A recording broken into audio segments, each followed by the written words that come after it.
Publik dihebohkan dengan beredarnya foto Verdi Sambo, mantan Kadif Propam Polri sekaligus terpidana kasus pembunuhan Brigadir J sedang berada di rumah. Padahal seharusnya ia ditahan di rutan Brimob Kelapa II Kota Depok, Jawa Barat.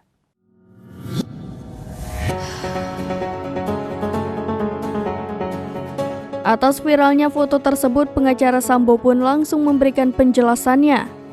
Dikutip dari wartakotalive.com, foto tersebut diunggah oleh selebgram Akbar Pera Baharudin alias Ajudan Pribadi pada Rabu 12 Juli 2023. Dari foto itu tampak Sambo sedang menunduk dan melihat handphone. Ia duduk di sebuah kursi yang di depannya ada meja berwarna putih. Di atas meja itu tampak ada makanan seperti martabak dan beberapa botol air mineral. Terlihat pula Verdi Sambo mengenakan kaos berwarna hitam polos dengan sendal bermerek Reebok. Potongan rambut Sambo pun terlihat pendek rapi, berbeda saat ia menjalani persidangan. Dalam caption foto yang ditulis Ajudan Pribadi tersebut bahwa foto tersebut diambil sesudah kejadian, namun tak dijelaskan kejadian apa yang dimaksudnya.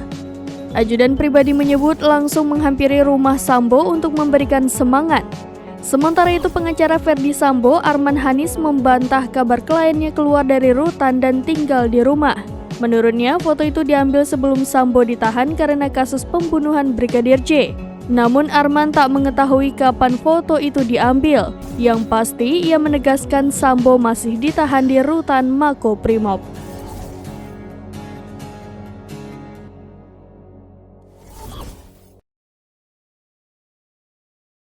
Demikian informasi terkini Syedara Lun. Saksikan terus berita lainnya di kanal YouTube Serambi News, website dan Facebook serambinews.com.